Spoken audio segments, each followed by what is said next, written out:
if it helps you to think of your baby in their crib smoking a joint, and you say, "Oh, let a baby smoke a joint," that will be you. If you're using it, you're letting a baby smoke a joint. All right, the court is calling 2024 CR 011865. How do you pronounce your first name? Jana. Jana Lynn. Jana Lynn. Yes, we were going over that. Can I have parties announced? For the state. Raymond Bell for the defense. And are you Ms. Sotomayor? Yes, sir. Did you review the document entitled Motion to Enter Adjudication of Guilt and Revoke Community Supervision with your attorney? Did you understand it? Are you the same Janalen or Janalen Jana. Jana Lynn. Sotomayor, who was placed on deferred adjudication in 2024 CR 011865 for the offense of possession of a controlled substance, penalty group 1B, Yes, ma'am. 4,200 grams on January 13th, 2025 for a term of 4 years. Is that you? Yes, ma'am. All right, state. Violated condition number 2, on or about the 17th day of April 2026 in Bexar County, Texas, defendant Jana Lynn Rianne Cruz Sotomayor did then and there fail to submit to drug testing as directed by the court officer, supervision officer, and or a duly authorized agent of the court in violation of condition number 2. How do you plead to that? True or not true? Sure. Violated condition number 2, on or about the 2nd day of December 2025 in Bexar County, Texas, the defendant Jana Lynn Rianne Cruz Sotomayor did then and there fail to submit to drug testing as directed by the court officer, supervision officer, and or a duly authorized agent of the court in violation of condition number 2. How do you plead to that? Sure. State will waive the remainder. Any objection? No objection, Your Honor. Did you understand by pleading true to violations 2 and 2, the court could find it true, grant the motion, find you guilty, sentence you to 20 years in prison and up to $10,000 fine? Did you understand that? Yes. Knowing that, do you still want to plead true to violations 2 and 2? Yes. Court will find 2 and 2 true. Is there a proposed agreement? Yes, Judge, the proposed agreement is to deny state's motion, continue, alter, and amend for felony drug court participation in screening. That's correct, Judge. My understanding is that if the court approves that, they'll do the screening while she's still in custody. So I saw your reaction when I said that you're looking at 20 years in prison. Yeah. So here's the thing, you're in yellow because you're pregnant. This whole thing, the reaction you gave me, you should have been thinking about that before you violated conditions of probation. You understand? Yes, ma'am. And I'm sure your attorney will tell you, but I'm going to tell you this. If you get revoked and if you're sent to prison for minimum will be 2 years, right? That would mean that you would be having your child in a criminal institution. And you know what would end up happening? Child Protective Services would come to whatever location. If it's at the prison, they'll come to the prison. If it's at the jail, they'll come to the jail. And you know what they will do? They will be waiting for you to deliver your child and they will take your child.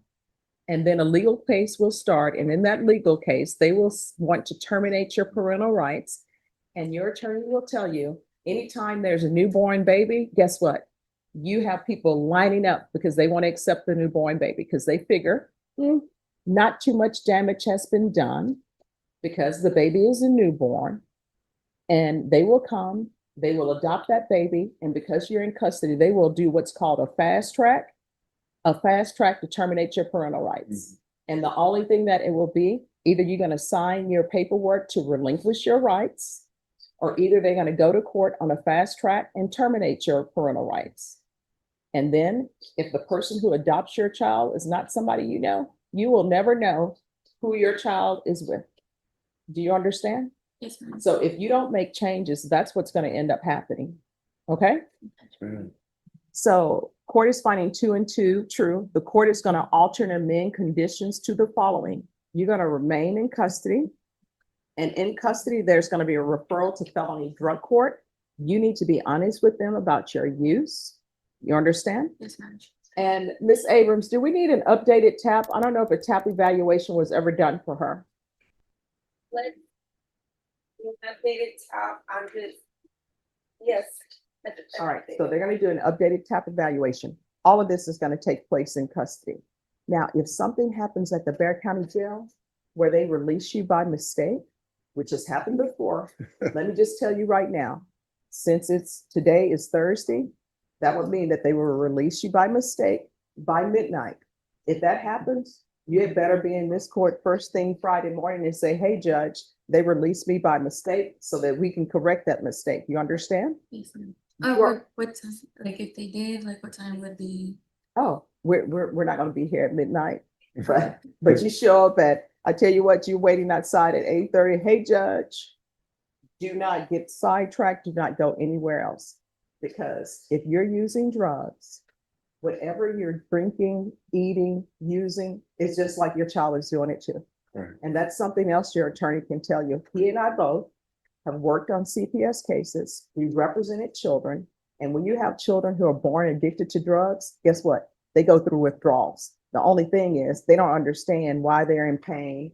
And when you go to the hospital to visit your client is just crying incessantly and they're trembling and the doctors are trying to give them something to take their edge off, and it's impacting their brain and their development. Okay. All right. If you need something, you need to let us know because we can't help you if you don't reach out. Okay. Well, so far I did enlist for parenting classes. Mhm. I've been going Oh, to speak to me, training. Other than that, like you already answered the question that I would remain in jail, so Mhm. Good. until being screened or so. I was gonna ask, what if they say I don't qualify for? Oh, no, let me just tell you, felony drug court will accept you. They will say you qualify. The only way they're gonna do that is if you're dishonest with them and say, oh, I don't have a problem. Okay, Then then I'm gonna get a report and you know what it's gonna say? It's gonna say, she told us she didn't have a problem. okay, And then you and I are gonna have a conversation because I know you have a problem based upon the motion to revoke. Mhm. Okay? okay. Yes, And ma'am. is this gonna be your first child? This is my second. My first one I couldn't keep because of the situation I was in. It was way worse than this. Mhm. So with things that have been going well for me out there, I wanted to keep this one. Okay, So this would technically to me be my first kid. all right, so here's the thing. You gotta make your life better for the baby, all right? Yes, ma'am. And everything that you do, you need to ask yourself, is this helping my child? Is this good for my child, what I'm about to do? And if the answer is no, then you gotta fight it and not do it, all right? Anytime you're thinking about using, is this good for my child? And if it helps you to think of, if you're using drugs, if it helps you to think of your baby in their crib smoking a joint, and you say, oh, let a baby smoke a joint, that would be you. If you're using it, you're letting a baby smoke a joint. If you're using meth, if you're using cocaine, just think about a baby in a crib doing meth and cocaine, and you say to yourself, who would be giving a baby meth and cocaine? That would be you. So don't do it, okay? Yes, ma'am. And if you feel like, I just can't stop it, it's going to happen, that's when you need to pick up the phone, go to an AA meeting or a sober support meeting and get help, and then come back and see me, okay? Yes, ma'am. All right, good luck to you.